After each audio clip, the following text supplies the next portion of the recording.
Then in the 80s, I had a job as a waiter at a place in Jersey City called Summit House. And one of the first tables I ever waited on was a deuce in restaurant lingo. A middle-aged married couple for whom Friday night dinner at this particular spot was a custom. A ritual they'd really spruce up for. He always in a carefully pressed polo shirt, seersucker jacket, and dark slacks. She in some sort of floral print dress. Pretty earrings, a pretty tortoiseshell comb in her hair, that sort of thing.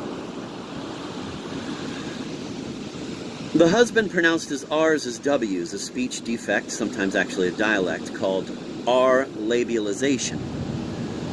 Most famously portrayed, of course, by Elmer Fudd.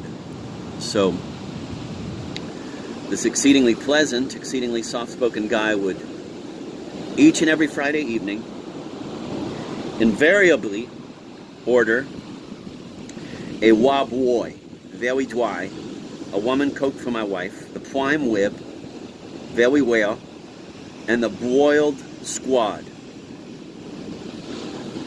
And would it be possible for my wife to have that with Weiss instead of French fries? He'd politely ask. Each and every time.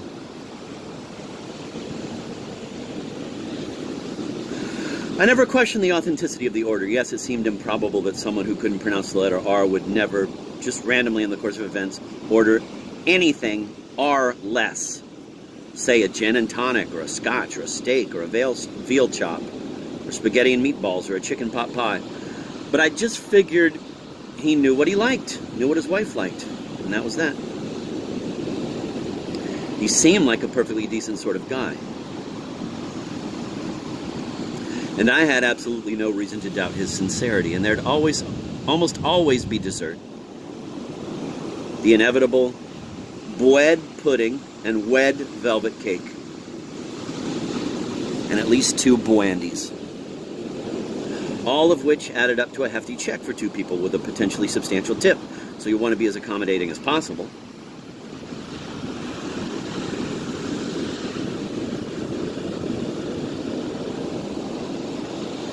One Friday night, this must have been after waiting on them for 2 or 3 weeks in a row, the husband asked me some variation on the question, assuming you don't want to be a professional waiter all your life, what do you really want to do? And I said that I wanted to be a writer someday, and he said that he and his wife loved to weed, and I asked, who are your favorite writers? He thought for a moment, and he said, I love Joseph Conrad, Raymond Chandler, and especially Graham Greene. Now at this point I remember I did look around, feeling momentarily that I might be being punked in some way, in some sort of candid camera stunt or something, that someone had put him up to this. But again, I really had no reason to think, in fact it seemed a little crazy for me to think, that this seemingly guileless person was in on some sort of elaborate prank that was taking 2 weeks, 3 weeks to develop. And who'd want to do this to me anyway? I barely knew any of the other waiters or staff at this place. But still, no R-less writers? No Melville. No Poe. No Hemingway. Just Conrad? And Greene? I mean, come on, what are the odds here?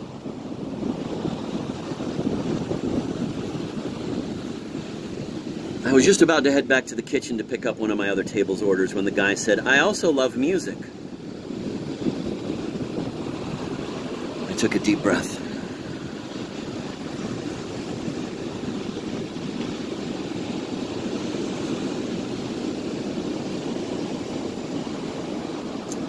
Oh, I said, what kinds of music? And again, he thought for a moment or two. And then he said, I love the Ramones. Waxy music. And especially, and this he said in a much louder, more declarative voice, especially Guns N' Roses. And at this moment, I was positive that I heard people sniggering, that there were little contingents of my cohorts huddled in corners of the dining room, barely able to control their laughter. And I felt this radiant heat rising from the back of my neck, and I felt as if my face must have been bright, bright red with humiliation. And although I never actually saw anyone laughing at me, I knew that they were. Who they were and why they did that to me, I'll never know. And yes, it's possible that a middle-aged man from Jersey City with R labialization could like Wah Boys, Quam Wib, Guam Queen, and Guns N' Roses, but it's such a remote possibility as to be pretty much inconceivable. Someone, or some people, were behind all this, and their identities will also remain forever in the gnawing Enigma file.